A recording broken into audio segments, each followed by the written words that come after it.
My fiancé's phone rang during our wedding vows with the most romantic, spicy ringtone I'd ever heard. I was standing at the altar, crying happy tears, and looking into the eyes of the man who made me feel seen like nobody ever had. He started his vows and they were beautiful, talking about how I was the sun of his solar system and his favorite notification. Right on cue as he said those exact words, his phone started ringing. But it wasn't just any ringtone. It was Pony by Genuine, the most intimate song I'd ever heard in my life. The grinding beat echoed through the entire church. Every single person in the room turned to stare at us. Norman's face went white like he'd seen a ghost. He fumbled with his jacket pocket. The music kept playing louder and louder. "I'm just a bachelor, looking for a partner," blared through the church speakers somehow. Finally, he pulled it out and silenced it. I stood there in my white dress holding my bouquet, completely frozen. "Who was that?" I asked. Norman's eyes darted around the room. "Wrong number. Probably a spam call." "A spam call? Norman, that's a custom ringtone. You assigned that song to someone specific." I looked right at him. "So who do you have saved with that as their ringtone?" Norman opened his mouth but nothing came out. His best man tried to laugh it off. "Dude probably saved it as a joke for the boys." "Then show me," I said. "Show me the phone. Show me who just called." Norman pulled the phone closer to his chest like he was protecting it. "It's nobody. Can we just continue with the ceremony?" "No, we can't." My voice was louder than I meant it to be. "I'm not saying I do until you tell me who that was." The officiant tried to calm everyone down. "Perhaps we should take a brief pause. Show me the phone, Norman." He stepped back, shaking his head. I grabbed my dress and walked off the altar. Just walked right down the aisle in the opposite direction. Norman followed me, calling my name. "Baby, wait. Please." We ended up in the church lobby with both our families rushing after us. Everyone was talking at once, asking what was happening. I turned to Norman. "Was it another woman? Are you cheating on me?" "No, I swear it's not like that." "Then who was it?" That's when Norman's mom, Jerlyn, pushed through the crowd. "It's his cousin. His cousin Rebecca. She couldn't make it to the wedding because she's overseas." Everyone went quiet. I stared at Jerlyn. "His cousin? You're telling me he has a seg song saved for his cousin?" She started stuttering. They have an inside joke. That's disgusting and you know you're lying." My dad stepped forward. "Son, you better start talking right now." Norman looked at his mom, then at me, panic all over his face. I can't explain right now." My mom started crying. "Did you cheat on my daughter?" His dad grabbed his shoulder. "Norman, what did you do?" I ripped off my veil and threw it on the floor. "I'm not marrying you until you tell me the truth." This was supposed to be the best day of my life, and it was turning into a nightmare. I tried to grab Norman's phone from his hand. He jerked away and the phone slipped from his grip. It flew through the air and landed right in the decorative fountain. Splash. The sound echoed through the whole room. Norman dove his hand into the water and pulled it out, but the screen was completely black. The phone was dead. Norman actually looked relieved, like he was happy I couldn't see who'd called him. "I'm sorry. The phone's ruined. Can we please just move forward with the wedding?" My maid of honor, Claire, stopped everyone. "If that call was just your cousin, why are you so relieved that the phone is dead?" "I want the truth," I said. "Right now, or this wedding is over." Norman was shaking, tears in his eyes. "You have 5 seconds. I can't. 1, 2, 3, 4. Okay." Norman finally broke. The whole room went silent. Norman took a shaky breath. "The woman's name is Vanessa." My heart stopped. "Who is Vanessa?" "She's someone from my past." "What does that mean?" His mother started crying, which told me this was really bad. "Vanessa is the mother of my child." The words didn't make sense at first. "What?" "I have a son. He's 4 years old. I never told you." The church lobby exploded. My family was screaming. I couldn't breathe. "You have a child? A 4-year-old child you never mentioned?" But I was still confused. "Why does she have that ringtone?" "I said it years ago when we were together. She never calls me, so I forgot to change it." "But that doesn't explain why you were so panicked." Norman looked like he was about to throw up. "That's not the whole story." My legs felt weak. "What else?"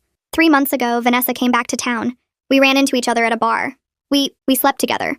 One time. I swear, just once. I felt like someone punched me in the stomach. My dad lunged forward, but my brothers held him back. "Why was she calling you today?" I screamed. Norman couldn't speak. His mother answered for him. "She's pregnant." I felt my knees buckle. "Then how about let's call her?" I pulled my phone out. "Give me her number. Now."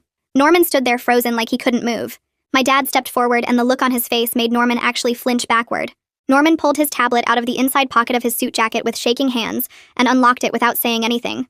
I grabbed it from him and opened his cloud storage app, scrolling through his backed up contacts until I found her name. Vanessa Wooten. The phone number was right there. I pulled out my phone and dialed. My fingers moving so fast I almost messed up twice. The church lobby had gone completely quiet except for Jerlyn's crying. Everyone was staring at me as I hit the speaker button. 1 ring, 2 rings. Then a woman's voice answered, sounding tired and a little confused. I didn't wait for her to say anything else. "Why are you calling my fiancé on our wedding day?" The silence on the other end lasted maybe 3 seconds, but it felt like forever. "You're what?" Vanessa's voice got louder. Norman told me you guys broke up 2 months ago. He said you ended things and he was moving in with me next week to help with our son and the new baby. The church lobby exploded. My mom gasped so loud it echoed. Norman's dad started yelling at Norman. My brothers were holding my dad back again because he looked ready to actually hit someone. Jerlyn collapsed into a chair, her face in her hands. I kept the phone pressed to my ear, listening to Vanessa breathe on the other end. He told you we broke up? My voice came out weird and high. We've been planning this wedding for 8 months. The invitations went out 3 months ago. Vanessa started cursing in Spanish. Words I didn't understand, but the anger was clear. That lying piece of garbage. He's been at my apartment twice a week, playing with Jasper, talking about being a family. He said you were just a friend who got the wrong idea.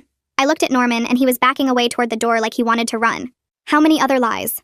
I asked him directly, not Vanessa anymore. How many other things did you tell her that weren't true? Norman opened his mouth, but nothing came out except this weird choking sound. I can fix this, he finally managed to say. Just give me 5 minutes to explain everything privately, and you'll understand. Claire grabbed my arm hard enough that it hurt a little. We're leaving, she said loudly enough for everyone to hear. You don't owe him another second of your time. She took my phone and hung up on Vanessa. Then she grabbed my hand and started pulling me toward the exit. My mom rushed over and took my other arm. Savannah appeared next to us with my purse that I'd left at the altar. My dad was still yelling at Norman, but my brothers got him moving toward the door too. Norman tried to follow us, calling my name over and over, but his dad grabbed his shoulder and yanked him backward. Jerlyn was still crying in her chair, saying something about how this wasn't supposed to happen like this, how Norman promised he would handle everything before the wedding. We burst out into the parking lot and the sunlight felt wrong, too bright and normal for what was happening. My mom guided me toward their car, but Claire shook her head. I'll drive her, Claire said. You and Savannah follow us. My dad was already heading to his truck, his face red and his hands in fists. We drove to my parents' house in 3 separate cars, and I was shaking, so hard that my teeth were chattering even though it wasn't cold. Claire kept one hand on the wheel and one hand on my knee, not saying anything, just being there. I watched the streets pass by through the window, and nothing looked real. We'd driven this route 1,000 times, but now it felt like a different city, a different life. At my parents' house, everyone rushed inside and my mom pulled me straight to the couch. I finally broke down completely, sobbing so hard I couldn't breathe right. My mom held me while my wedding dress got covered in tears and makeup, the white fabric turning gray and streaked. Savannah disappeared into the kitchen and came back with tea that she set on the coffee table, but nobody touched it. My dad paced back and forth across the living room, his phone pressed to his ear, calling relatives and telling them the wedding was off. I could hear him trying to keep his voice steady but failing. Claire sat down next to me and pulled out her phone, opening the notes app. Reception venue, she said quietly. Caterer, photographer, honeymoon reservations, florist, DJ. We need to cancel everything. My phone started buzzing in my purse. I pulled it out and saw Norman's name on the screen. It buzzed again, and again, and again. I watched it light up over and over, but I didn't answer. Claire took it from my hand and turned off the ringer. You don't have to deal with him right now, she said. The crying eventually stopped, but I felt empty and hollow, like someone had scooped out my insides. My mom brought me water and made me drink it even though I didn't want to. Savannah sat on the floor by my feet, just being close. My dad finished his phone calls and sat down in his chair, his face gray and exhausted. That evening, after everyone had gone quiet and my mom had tried to get me to eat something I couldn't stomach, I finally looked at my phone. 17 missed calls from Norman. 6 voicemails. I put in my earbuds and played the most recent one. Norman's voice came through crying and begging, saying he needed to explain everything, that Vanessa had seduced him when he was vulnerable and confused about our relationship, that he made a mistake but he loved me and only me. He said the thing with Vanessa meant nothing, and he'd been trying to figure out how to tell me about Jasper, but the timing was never right. His voice got higher and more desperate as the message went on. I deleted it without listening to the others. I was done with his excuses and his lies and his version of events where nothing was ever his fault. The next morning, I woke up in my childhood bedroom, and for about 3 seconds I forgot everything that happened. Then I remembered and felt sick. I was still wearing my slip because I couldn't face taking off the wedding dress properly the night before. My mom had helped me out of it and hung it in the closet where I didn't have to look at it. Savannah was asleep in a sleeping bag on my floor, her hair spread out on the pillow she'd brought from the guest room. She'd refused to leave me alone overnight even though I told her I was fine. At 9 in the morning, the doorbell rang and I heard Claire's voice downstairs. She came up to my room carrying coffee and a bag of bagels, still in yesterday's bridesmaid dress because she'd stayed at my parents' house too. I took the whole week off work, she announced, setting the coffee on my dresser. We're going to deal with everything, starting with getting your stuff from the apartment you share with Norman. My dad appeared in the doorway. I'm coming too, he said in a voice that didn't allow for argument. You're not going there without backup. The thought of facing Norman's space made my stomach hurt, but I knew Claire was right. I needed my things, my clothes, my laptop, everything that was mine before it got more complicated. We drove to the apartment in Claire's car because I was still shaking too much to drive myself. My dad followed behind us in his truck, the empty bed ready to haul whatever I needed to take. The drive took 20 minutes and nobody said much. Claire kept glancing at me like she was worried I might fall apart, but I felt weirdly calm now that I had a task to focus on. When we pulled up to the building where Norman and I had lived together for 2 years, my stomach twisted. I'd been so excited to move in here, thinking it was the start of our forever. The apartment was on the 3rd floor and I used my key to let us in. Norman wasn't home, which I'd expected since he was probably at his parents' place dealing with the mess he'd created. The apartment looked exactly like it always did. Clean kitchen, couch where we'd watched movies, the coffee table where we'd eaten dinner together 1,000 times. But now I was looking at everything differently, searching for clues I'd missed. Claire went straight to the bedroom to start packing my clothes. My dad stood in the living room looking around with his arms crossed, his jaw tight. I started opening drawers in the kitchen, not even sure what I was looking for. In the drawer by the phone, I found a second charger. Not the one I used for my phone, but an iPhone charger when Norman had an Android.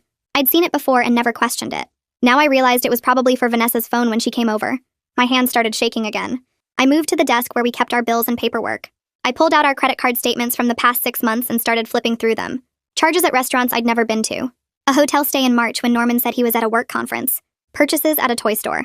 My dad came over and looked at the papers in my hands. He didn't say anything, but his face got red. I grabbed all the statements and shoved them in my purse. Claire called from the bedroom and we both went to see what she'd found. She was standing in front of Norman's closet holding a cardboard box. Inside were greeting cards, maybe 20 of them. I picked up the first one and opened it. The front had a drawing of a dinosaur in crayon. Inside, in a child's handwriting with help from an adult, it said, "Happy birthday, Daddy. I love you." From Jasper.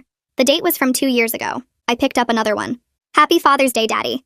With a stick figure drawing of 2 people holding hands. Another one. "I miss you, Daddy.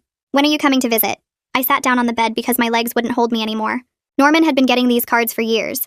He'd been reading his son's messages and keeping them hidden in a box in our shared closet, while he kissed me goodnight and talked about our future kids.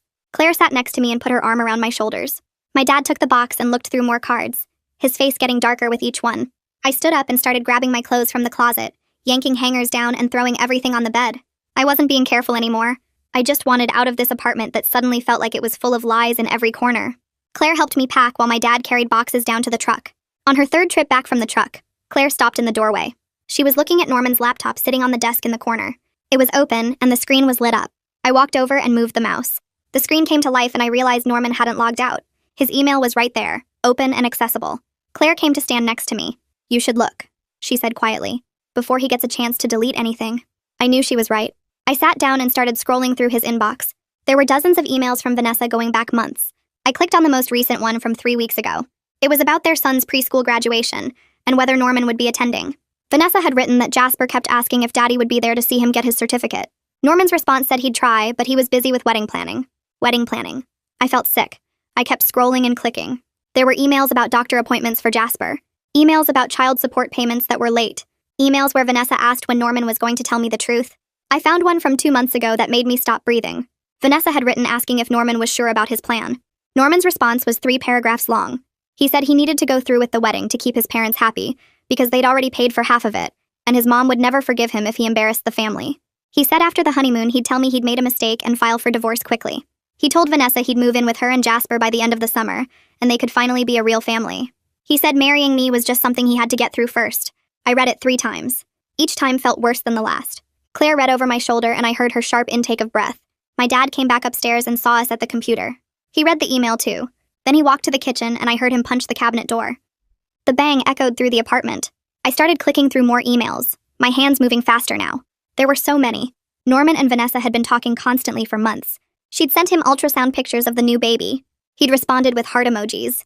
There were emails planning their future together, talking about finding a bigger place for all of them, discussing baby names.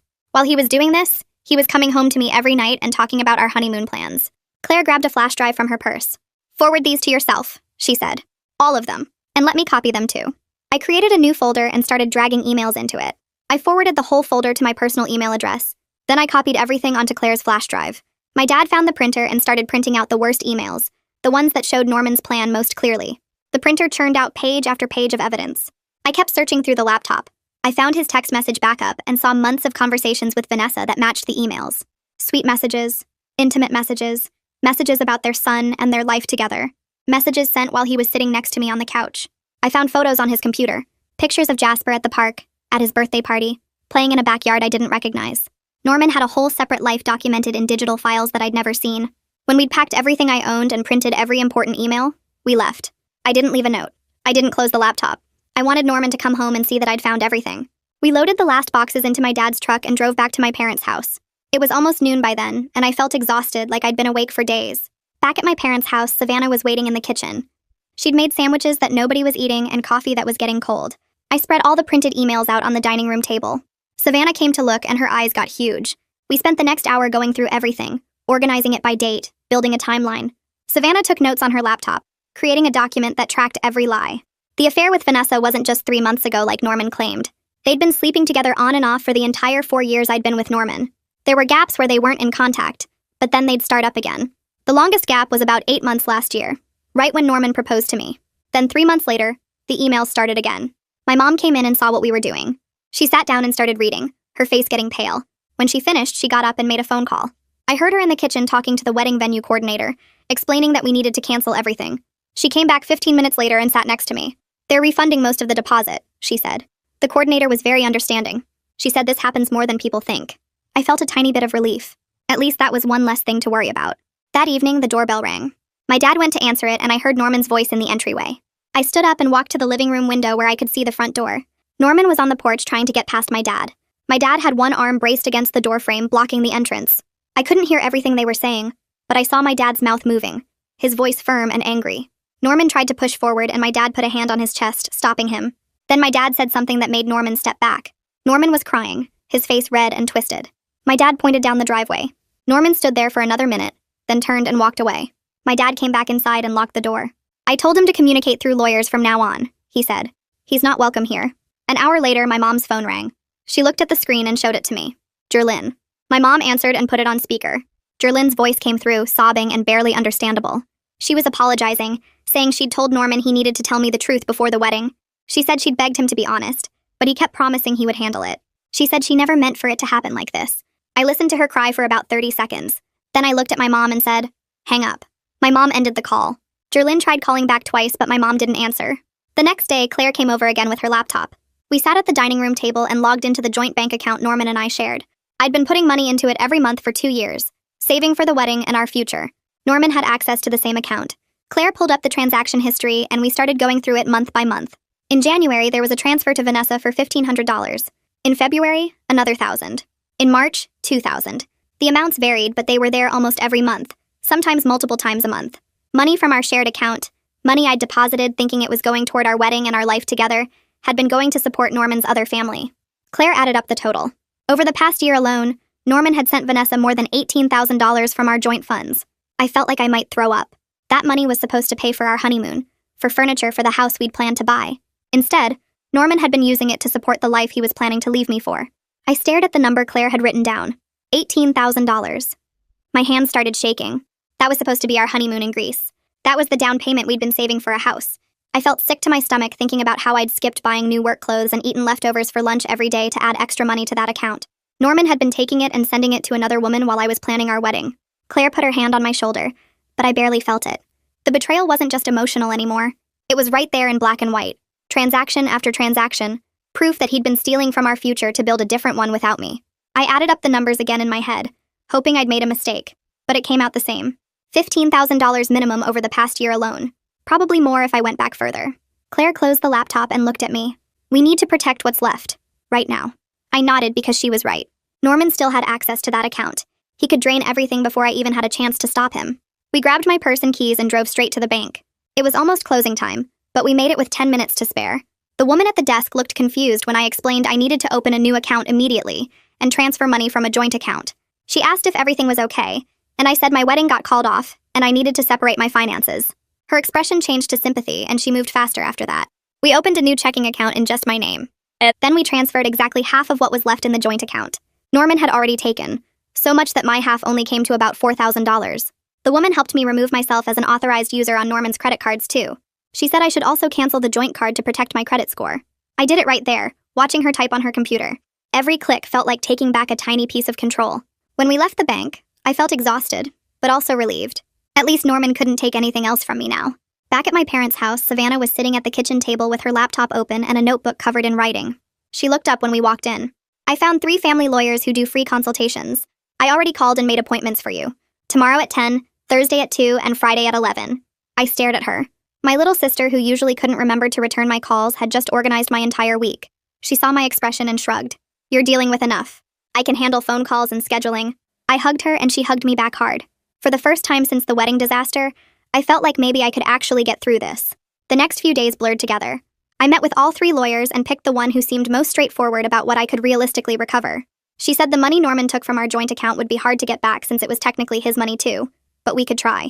She also said any wedding expenses I'd paid personally, or that my family had paid, could potentially be recovered through small claims court. My dad said he'd pay her fee because he wanted Norman to face consequences. I spent my time at my parents' house, avoiding Norman's calls and texts. He tried everything from apologies to anger to guilt trips. I blocked his number after the 15th message. 4 days after the wedding that never happened, my phone rang with an unknown number. I almost didn't answer, but something made me pick up. Hello? A woman's voice came through, quiet and tired. Is this the woman who was supposed to marry Norman? My stomach dropped. Yes. Who is this? It's Vanessa. I think we need to talk. In person. There are things Norman doesn't want you to know, and you deserve to hear them. I looked at Claire, who was sitting across from me. She nodded. Okay. When and where? We agreed to meet at a coffee shop the next morning. Vanessa said she'd be wearing a blue jacket. I told her I'd bring my friend for support, and she said that was fine. After I hung up, Claire asked what I thought Vanessa wanted to tell me. I had no idea, but I knew I had to find out. That night, I barely slept. I kept wondering what else Norman had lied about. What other secrets were waiting to come out? The next morning, Claire and I got to the coffee shop 15 minutes early. We picked a table in the back corner where we could see the entrance. At exactly 10 o'clock, a woman walked in wearing a blue jacket. She was younger than I expected. Way younger. She looked around the coffee shop and our eyes met. I raised my hand slightly and she walked over. Vanessa looked tired. Her face was pale and she had dark circles under her eyes. Her pregnant belly was obvious under her jacket. She sat down across from us and immediately said, I'm so sorry. I didn't know. I swear I didn't know. I wanted to hate her, but she looked so miserable that I couldn't quite get there. Didn't know what? That you two were really together. Norman told me you'd broken up 2 months ago. He said you were just friends who'd tried dating, but it didn't work out. He said he was free to be with me and our family. Claire made a disgusted noise. Vanessa kept talking. I know how this sounds. I know you probably think I'm lying, but I can prove it. She pulled out her phone and started scrolling. Then she turned it toward me. Text messages. Hundreds of them. From Norman. I started reading. The messages went back years. In some of them, Norman called me his roommate. In others, he said I was a friend who was helping him with rent. Then the story changed, and I became a casual girlfriend who knew about Vanessa and was okay with it. Then I was someone he was leaving soon. The lies built on top of each other. Message after message. Creating a whole fake story. Vanessa scrolled slowly so I could read. He told me you knew about Jasper. He said you just didn't want to be involved with his son, which I thought was weird. But I figured it was your choice. He said once you two officially broke up, he'd move in with us and we'd be a real family. I felt like I was watching my entire relationship get rewritten in front of me. Every message showed Norman telling Vanessa the exact opposite of what he'd told me. She thought she was the primary relationship. I thought I was the primary relationship. We were both wrong. He played us both, I said. Vanessa nodded, tears in her eyes. My son asks about his daddy all the time. Norman shows up when it's convenient for him, stays for a few days, then disappears for weeks. Jasper doesn't understand why daddy keeps leaving. He thinks he did something wrong. Her voice broke on the last words. I felt something shift inside me. This wasn't about me versus Vanessa anymore. We were both victims of the same person. Claire leaned forward. Has Norman been supporting you and your son financially? Vanessa laughed bitterly. Barely. He sends money sometimes, but it's never consistent. He promises to help with bills and then doesn't. I'm working 2 jobs while pregnant because I can't count on him for anything. He says he'll do better, but he never does. I thought about the $18,000 Norman had taken from our joint account. Money that was supposed to go to his child but apparently didn't. Where had it all gone? We sat there for another hour, comparing notes, filling in the gaps in each other's stories. Vanessa showed me pictures of Jasper. He was a cute kid with Norman's eyes. She told me about the pregnancy, how Norman had promised to be there for this baby, but she didn't believe him anymore. She was tired of the lies and the broken promises. Before we left, we exchanged phone numbers. Vanessa said she'd keep me updated on the pregnancy and the paternity test, though she was sure this baby was Norman's based on timing. Claire told her she should talk to a lawyer about formal custody and child support. Vanessa said she'd been thinking about that. As we walked to the car, Claire said, "You handled that really well. I thought you'd be angrier." I shrugged. I'm angry at Norman, not at her. She got lied to just like I did. That evening, I was at my parents' house making dinner when my phone rang. New number. I answered without thinking. Norman's voice exploded through the speaker. What the hell do you think you're doing talking to Vanessa behind my back? You're trying to turn her against me. You're trying to destroy my relationship with my children. I actually laughed. I couldn't help it. The audacity was amazing. I'm not doing anything to you, Norman. Vanessa called me. And she's not against you. She's just finally seeing who you really are. You have no right to interfere in my family. Your family? Which family, Norman? The one you were building with me? Or the one you were building with her? Because you can't have both. He started yelling about how I was being unfair and unreasonable. How I was overreacting to one mistake. How if I really loved him, I'd forgive him, and we could work this out. I hung up while he was mid-sentence and blocked the new number too. My dad looked at me from across the kitchen. You okay? I nodded. For the first time in days, I actually was. The next morning, I had my first appointment with a family lawyer that Savannah had found. Claire drove me there because I still felt shaky about everything. The office was in a tall building downtown with glass windows and fancy furniture in the waiting room. A woman came out to greet us. She was maybe 50 years old with short gray hair and a firm handshake. She led me back to her office while Claire stayed in the waiting area. I sat down across from her desk and pulled out the folder of printed emails and bank statements I'd brought. She put on reading glasses and started going through everything page by page. Her face stayed neutral, but she made notes on a yellow legal pad. After about 20 minutes, she looked up at me. She said the emails showing Norman's plan to leave me after the wedding were strong evidence of fraud. The bank statements proving he took money from our joint account made my case even better. She explained that even though we weren't married, I had solid civil claims for fraud and financial damages. She could help me file a lawsuit to recover the money he took. I asked how much it would cost and how long it would take. She said her retainer was $3,000 and the case could take 6 months to a year, depending on whether Norman fought it or settled. But she thought I had a good chance of winning. Then she started talking about the wedding expenses. She said any money I paid with my own funds or that my family contributed could potentially be recovered through small claims court. It would be time-consuming and emotionally draining to pursue. She'd seen cases like this get messy when the other party refused to cooperate. Norman could drag it out, miss court dates, claim he didn't have the money, but legally I had the right to try. I sat there thinking about all the money my parents had put toward the wedding. The deposit on the venue, the catering, the flowers. My dress alone cost $2,000. I looked at the lawyer and told her I wanted to pursue everything. Norman shouldn't get away with stealing from me and my family just because dealing with it would be hard. She nodded and said she'd start drafting the paperwork. We scheduled another appointment for the following week to review everything before filing. When I got back to the waiting room, Claire stood up immediately. She asked how it went. I told her the lawyer thought I had a strong case. Claire hugged me and said she was proud of me for taking action instead of just accepting what Norman did. We drove back to my parents' house and I felt lighter somehow. Like I was finally doing something instead of just reacting to Norman's choices. That afternoon, I was sitting on my parents' couch looking at apartment listings on my laptop when my email pinged. New message from Norman. My stomach dropped. I almost deleted it without reading, but curiosity won. I opened it. The email was long. Really long. Paragraphs and paragraphs of words. He started by apologizing for everything. He said he was scared to tell me about his son because he thought I'd leave him. He loved me so much and couldn't bear to lose me. The affair with Vanessa was a moment of weakness when he was stressed about the wedding. He felt overwhelmed by the pressure and made a terrible mistake. He knew he should have told me about everything from the beginning, but he was a coward. He wanted another chance to prove he could be the man I deserved. We could go to therapy together. He'd do anything to fix this. He wrote about all our good memories together, the trips we took, the inside jokes we shared, how I was his best friend and his soulmate. He couldn't imagine his life without me. Please just give him one more chance to make this right. The email went on and on. I read the whole thing and felt nothing but anger. Not one word took real responsibility. Everything was about his fear, his stress, his feelings. He called cheating a moment of weakness like it was something that just happened to him instead of a choice he made. He hid a whole child from me for 4 years, but somehow that was about being scared instead of being a liar. His inability to actually own what he did was almost impressive. I closed the laptop and walked to my old bedroom. I sat at the desk where I used to do homework in high school and opened my email on my phone. I hit reply. I typed one sentence. Have your lawyer contact my lawyer. Then I copied and pasted the attorney's name and contact information. I hit send. Then I went into my email settings and blocked Norman's address. I blocked his phone number again too in case he tried calling from a different phone.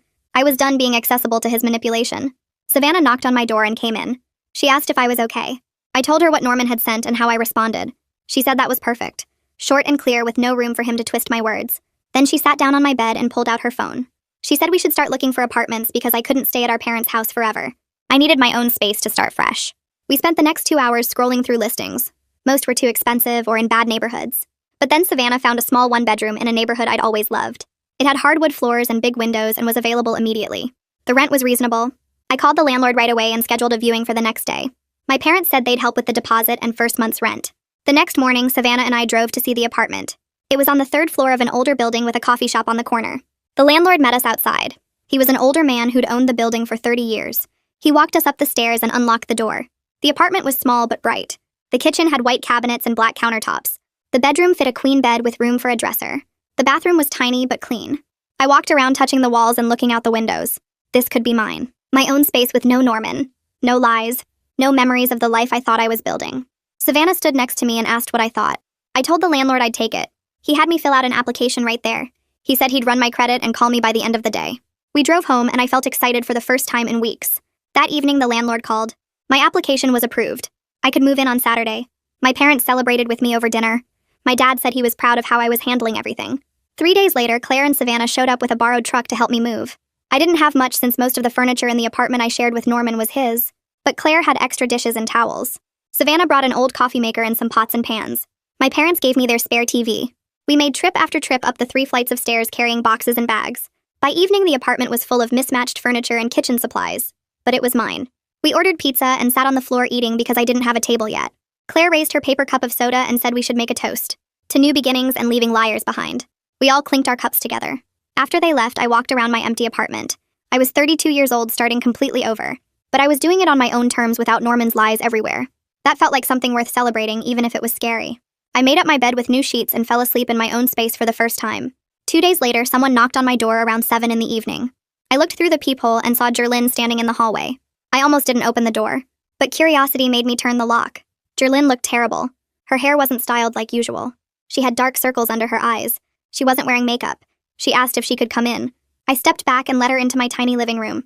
She looked around at my sparse furniture and boxes I hadn't unpacked yet. Then she turned to me and apologized. Not the fake apology from the church. A real one. She said she should have forced Norman to tell me about his son years ago. She knew it was wrong to keep that secret. She pressured Norman to hide it because she was ashamed her son had a child out of wedlock. She cared more about appearances than doing the right thing. Now she saw how much damage that choice caused. I stood there with my arms crossed, not saying anything. Jerlyn kept talking. She said she and Norman's dad didn't know about the recent affair with Vanessa or the pregnancy until the wedding day. They knew about the 4-year-old son, but not that Norman was still involved with Vanessa. When they found out everything at the church, they were shocked. She'd been fighting with Norman ever since about his choices. Her honesty didn't excuse anything, but it was more than Norman had given me.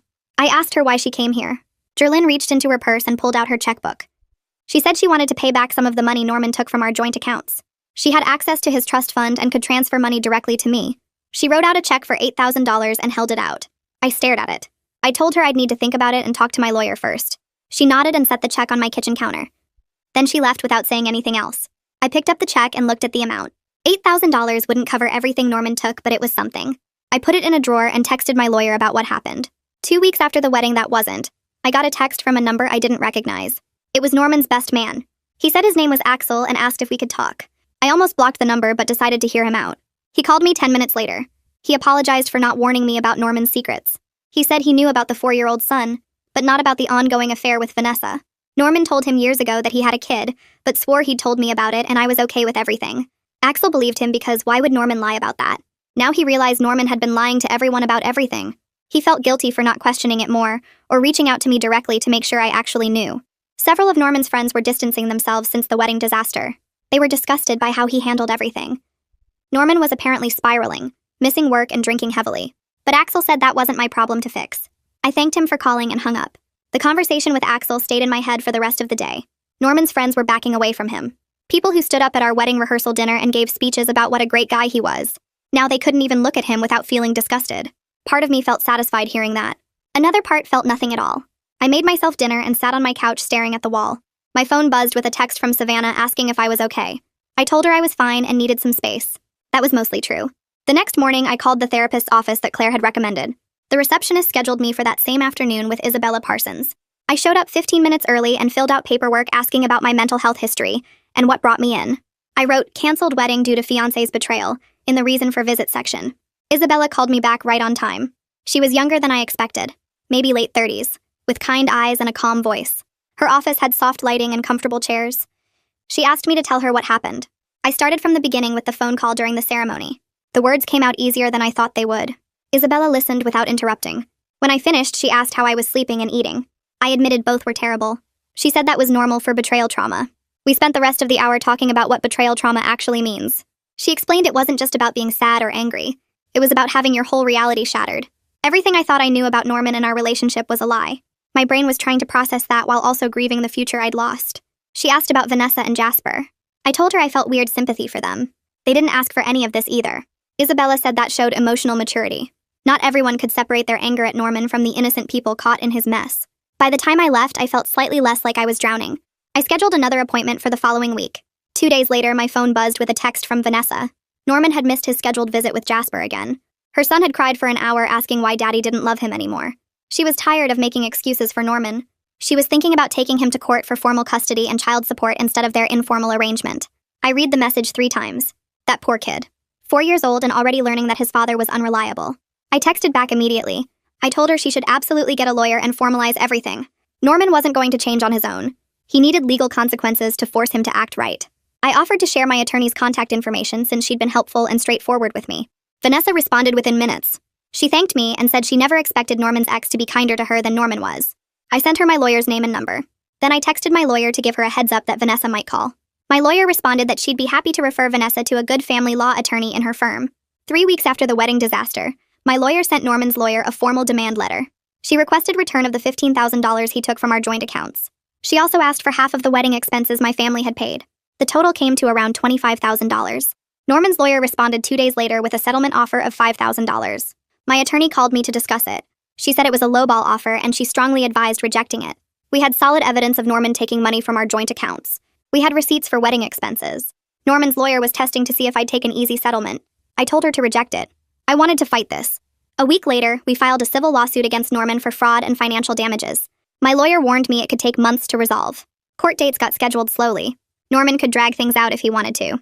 But I didn't care. I was taking action instead of being a victim. The lawsuit felt empowering. I had some control back. Norman showed up at my apartment building drunk on a Tuesday night around 11. I was already in bed when my intercom started buzzing repeatedly. I got up and pressed the button to hear who it was. Norman's voice came through slurred and angry. He was yelling that I was ruining his life. I'd turned everyone against him. I was suing him for money he didn't have. His words ran together and made barely any sense. I told him to leave or I'd call the police. He kept buzzing and yelling. Other tenants started complaining. Building security came and removed him from the lobby. I watched from my window as they walked him to the street. Norman stumbled and nearly fell. Security waited until he got in his car. I called the non-emergency police line to report it. They said they'd send an officer to take a statement. The next morning, I went straight to the courthouse. I filed for a restraining order against Norman. I brought my phone with a recording of his drunken rant from the intercom. I brought the police report from the night before. I filled out forms describing Norman's harassment and my fear for my safety. The clerk told me a judge would review it within 24 hours. The restraining order got granted the next day. The judge reviewed the evidence and decided Norman posed a credible threat. My lawyer called to tell me the news. She said this actually strengthened my civil case. It showed a pattern of unstable and aggressive conduct. Norman was ordered to stay at least 500 feet away from me. He couldn't contact me directly or through third parties. If he violated it, he'd face criminal charges. My lawyer had the order served to Norman at his work. I felt safer knowing there were legal consequences if he came near me again. 5 weeks after the wedding, Vanessa texted me from the hospital. She was in labor and having a girl. Norman was there, but apparently more focused on his phone than supporting her. She sounded exhausted with him in every way possible. I texted back wishing her luck and telling her she was strong. She sent a heart emoji. 3 hours later, another text came through. The baby was born healthy. Vanessa named her Scarlett. She attached a photo. A tiny baby with dark hair and scrunched up face. I stared at the picture for a long time. This innocent child would grow up with Norman as a father. She'd deal with all his dysfunction and broken promises. She'd probably cry someday asking why Daddy didn't show up like Jasper did. I felt genuinely sad for her. Not angry or bitter. Just sad that another kid was stuck with Norman's mess. 2 days after the baby was born, my phone buzzed with a text from Jerlyn. She said Cyrus visited the hospital and finally told Norman he was ashamed of the man his son had become. She said Cyrus was disgusted by all the lying and manipulation. I read the message twice and didn't respond. It felt weird getting updates from Jerlyn about their family drama. This wasn't my fight to win anymore. But I won't lie. It felt good knowing even Norman's own father was calling him out. The next morning, I had my regular therapy session with Isabella. I sat in her office feeling exhausted from weeks of processing everything. She asked me what I was thinking about, and I told her I kept wondering if I'd missed signs, or failed to be enough for Norman. Isabella stopped me right there. She said Norman's betrayal wasn't about me being insufficient or failing somehow. It was about his character and his choices. She explained that no amount of love from me could have fixed his willingness to lie and manipulate everyone around him. That hit me hard in a good way. I'd been carrying guilt that maybe if I'd been different or better, Norman wouldn't have cheated. But Isabella helped me see that was backwards thinking. Norman made his choices because of who he was, not because of anything I lacked. I left that session feeling lighter than I had in weeks. The lawsuit moved forward faster than I expected.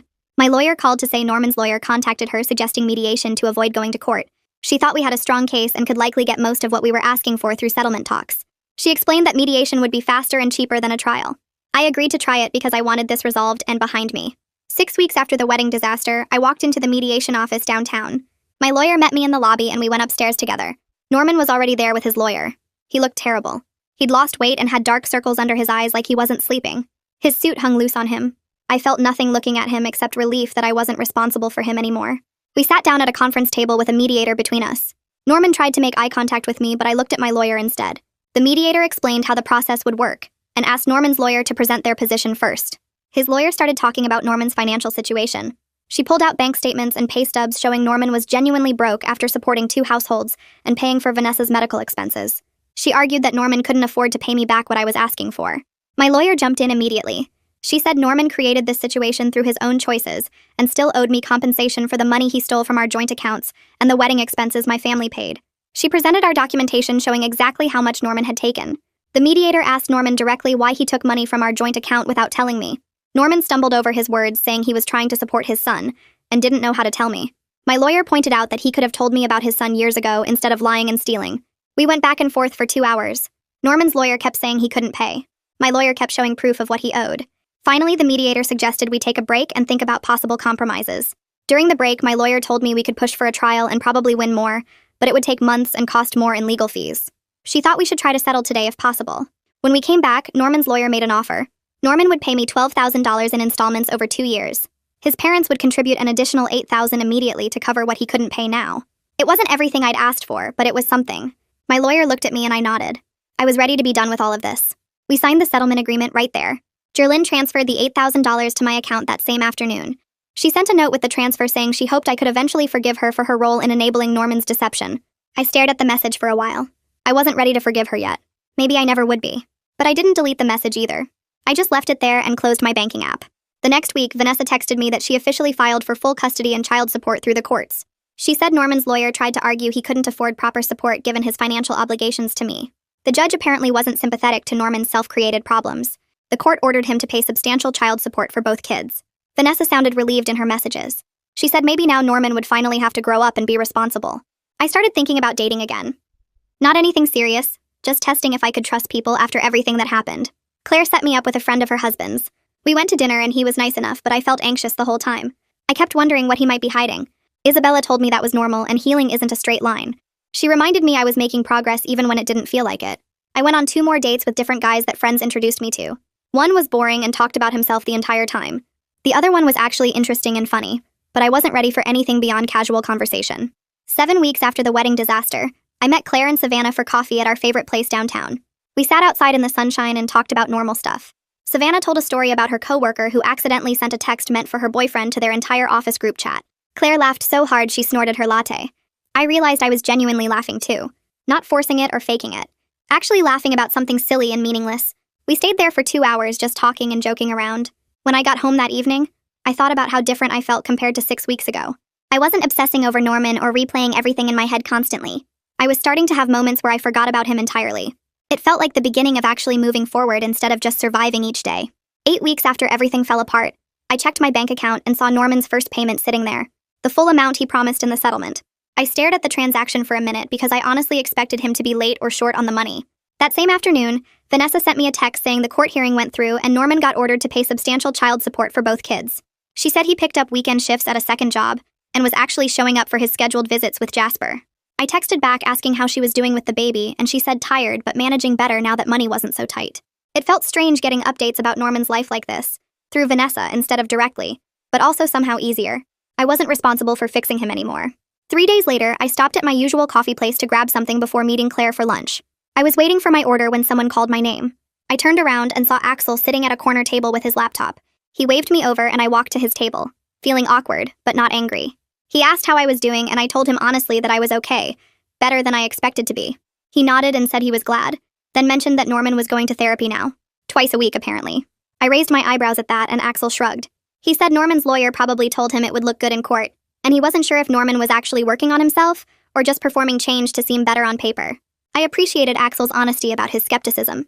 We talked for maybe 10 minutes about normal stuff, his job and my new apartment, before my order came up. He said to text him if I ever needed anything, and I believed he meant it. 2 months after the wedding that never happened, my parents invited me over for dinner. When I got there, Savannah's car was already in the driveway along with my aunt and uncle's. I walked in and realized they'd turned it into a small celebration for my new place and fresh start. My mom made my favorite meal, and my dad kept refilling my water glass like I was still 12. After we ate, Savannah stood up and cleared her throat. She said she wanted to make a toast. She talked about how proud she was of how I handled everything with dignity and strength, never letting Norman's mess turn me into someone bitter or mean. My aunt started crying happy tears, and my dad squeezed my shoulder. I felt genuinely supported and loved by these people in ways that made Norman's absence feel less painful. Like maybe I'd been so focused on building a life with him that I forgot how much family I already had. That night, I sat in my apartment on the couch I'd picked out myself, looking around at the space that was completely mine. No shared decisions, no compromises, no hidden secrets lurking in closets. I thought about where I'd expected to be right now as a newlywed, probably arguing with Norman about whose turn it was to do dishes or planning our first married Christmas. This wasn't that future. But sitting there in my quiet apartment with my own things around me, I realized I was genuinely okay. Maybe even better off having discovered who Norman really was before I legally tied myself to him forever. I was building something authentic now, with people who actually respected and valued me. That felt like the best possible outcome from the worst possible situation.